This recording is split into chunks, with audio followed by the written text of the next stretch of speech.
project that is going to save the state of Illinois. We'll give it a crack. I think. Thanks a lot for having me here. Thanks for being here today. My name is Joe Calomino. I'm the state director for the Illinois chapter of Americans for Prosperity.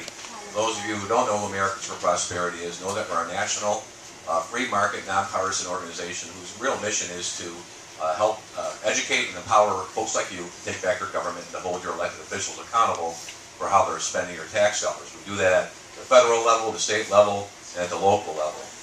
Nationally, we have about 1.8 million members right now. Here in Illinois, we started in August of 2006.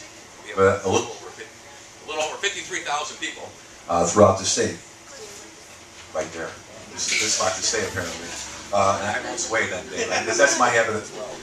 Just give you a quick just to let you know, here in Illinois, when we did start, we wound up exposing billions of dollars of waste, fraud, and abuse in the state's budget that led to an ultimate piece of legislation we sponsored and promoted, the Illinois Accountability and Transparency portal, where now you can go online and see some of the state's spending, not all of it, but some of it.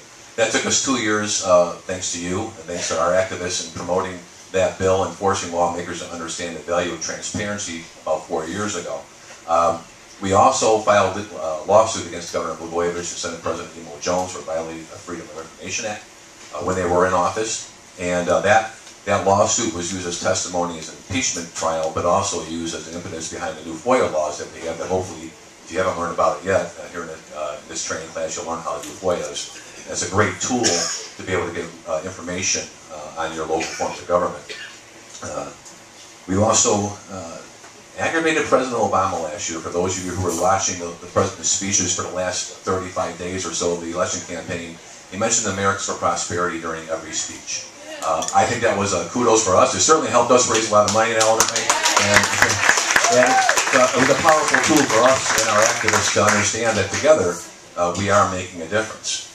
My piece here today was, one more thing. Is Stephanie here from the Lamont Tea Party? Stephanie, not only do we work at the federal level and the state level, but we get very engaged at the local level. We've been partners here with the Joliet Tea Party and Alliance for now 20 years. Last year we had November is Coming project. But also we get involved in very local projects. About, I don't know, 4 or 5 months ago, got contacted by the folks at the Lamont Tea Party. They had an issue with their school district. Long story short, we invested a lot of research, a lot of planning, and worked together with them to defeat a $20 million referendum in their school district. So thank you, Seth. There's a lot going on in Springfield. There's 6,000 bills in Springfield, basically. It's hard to watch them all. We certainly watch the economic bills, the bills that affect our pocketbooks. And during the last month of session, which is what we're basically in right now, the hot and heavy stuff starts to occur. All the other bills, they pass, they're easy to pass or defeat, they never see committee. But the real important bills are starting to fly. We have to pay attention. Give you an overview of what the key reforms, the key bills that are on the hopper right now. And that would be budget cuts. I think you saw the governor who wanted to borrow $9 billion. Our information from our lobbyists and my own activity in Springfield indicates that the borrowing is not going to happen, at least on the House side right now. It doesn't look like the borrowing is going to happen.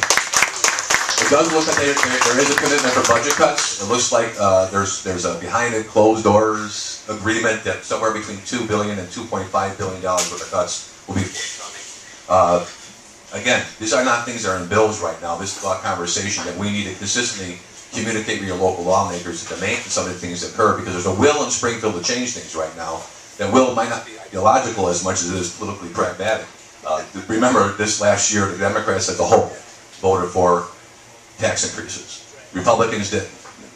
Partisan, nonpartisan doesn't really make a difference, but political reality is, in 2012, Democrats need cover. They have all the tools. They have the redistricting, they have all the power, and they have the ability to regroup. But they need cover. So I think on both sides of the aisle, there's a will to get things changed for a reason, whatever that reason may be.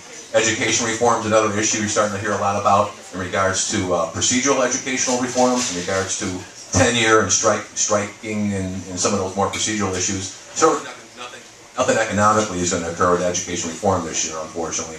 But we do see some opportunities for charter bills, charter school bills that are surfacing, and we'll get all this information to you through this organization to ensure that we have those bill numbers. And then there's also going to be a budget conversation about how to be able to really help change the process for lawmakers to understand what they're voting on. And we all heard the stories probably that lawmakers get a 1,200-page bill the last few days before they vote on budgets, and they really don't know what they're voting on.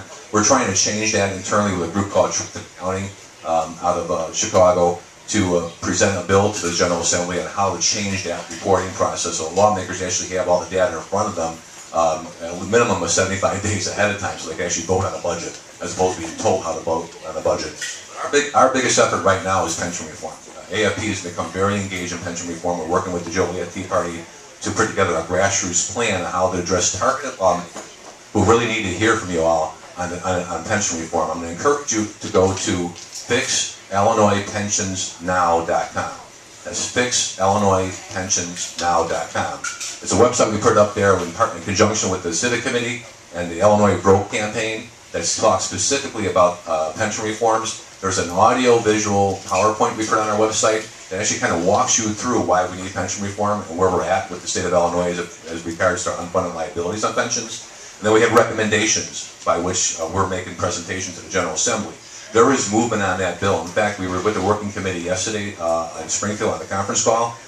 It appears within the next 10 to 15 days, House Bill 149 may be voted on in the House. Now that bill still has to go to the Senate where there's a lot of contention in regards to the constitutionality of some of the reforms. But when you go to that website, on the front banner, there's an action-oriented click on, icon. Please go to that. We already wrote the letter for you. All you got to do is fill out your name and address and phone number or whatever we have to fill out there. Hit send, and your lawmaker will get that. We kicked it off yesterday. We've already got 4,000 letters to lawmakers statewide. So it's very important for you all to stay engaged. I ask you to go to that website. House Bill 149 is a major bill. Illinois Broke, for more deal, IllinoisIsBroke.com is another website to go to. It's much more extensive information on Illinois pension reform. We have partnered with the Civic Committee who is sponsoring the Illinois is Broke campaign. And yesterday we kicked off rounds of information robocalls to the 58 districts that are targeted, legislative districts that are targeted as lawmakers who need to hear from you. We did 250,000 robocalls yesterday. We're going to do 250,000 robocalls next Tuesday and again on Thursday to force these lawmakers to understand that people really do care about this. And we're driving people to our website as well as driving people to contact our lawmakers. We're very aggressive. We're the action arm, if you want to call it. Excuse me. You can think of AFP as the action arm of the movement. We have the tools, the resources, the information to give out to you. Provide training like this with American Majority and other partners. And we're engaged in the process on the street. So you join us, we join you. It's all a team effort. I heard we talking about it earlier today. We can't do this by ourselves. We need everybody engaged. Do something. Even if you do one thing, that's enough. It's something that gets the ball rolling. So please stay engaged with us. You can join Americans for Prosperity. It's easy. You just go on our website at americansforprosperity.org and put your name and address on there, and you become a member, and you'll hear from us about once or twice a month. But realistically, pension reform's on the hopper, so please work with us here as a team to not only visit your lawmakers, but to write letters to your lawmakers, use our CapWiz program on the internet. Tell these people we want to change what we want to know. Thank you.